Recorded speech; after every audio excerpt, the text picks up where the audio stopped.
Hello guys, welcome to our channel Kids Bible Stories। बच्चों, आज हम बाइबल मुक़द्दस में से एक कहानी सुनेंगे।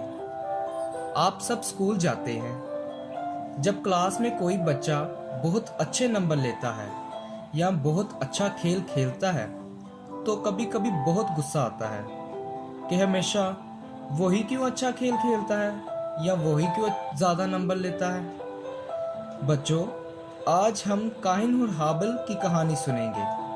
बाइबल में भी एक ऐसा शख्स था जिसमें हसद पैदा हो गया था और उसी हसद की वजह से उसे बड़ा नुकसान उठाना पड़ा।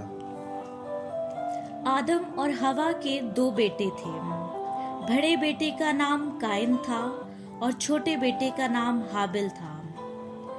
हाबिल भेड़ बकरियों का चरवाहा था और काइन किसान था। चंद रोज के बाद यूं हुआ कि काइन अपने खेत के फल का हदिया खुदावंद के वास्ते लाया और हाबिल भी अपनी भेड़ बकरियों के कुछ पेलोठे बच्चों का हदिया लाया। और खुदावंद ने हाबिल को और उसके हदिये को मंजूर किया, पर काइन को और उसके हदिये को मंजूर ना किया। इसलिए काइन नहायत गजबनाक हुआ और उसका मुंह बिगड़ा।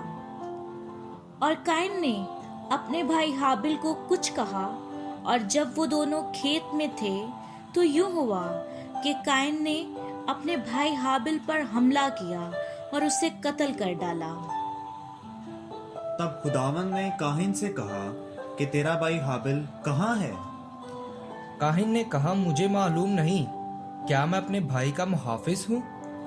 फिर खुदावंद ने उससे कहा, ये तूने क्या किया? तेरे भाई का खून जमीन से मुझे पुकारता है और अब तू जमीन की तरफ से लानती हुआ। जब तू जमीन को जोतेगा तो वो अब तुझे अपनी पैदावार ना देगी और जमीन पर तू खाना खराब और आवारा होगा। तब काहिन ने खुदावंद से कहा, मेरी सजा बर्दाश्त से बाहर है। जमीन पर मैं खाना खराब और आवारा रहूंगा और ऐसा होगा कि जो कोई मुझे पाएगा कत्ल कर डालेगा। तब खुदावंद ने उससे कहा, नहीं, बल्कि जो काहिन को कत्ल करेगा उससे 7 गुना बदला लिया जाएगा।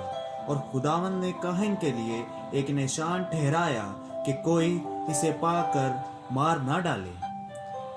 प्यारे बच्चों, हमने देखा कि हसद की वजह से काइन को कितना नुकसान हुआ।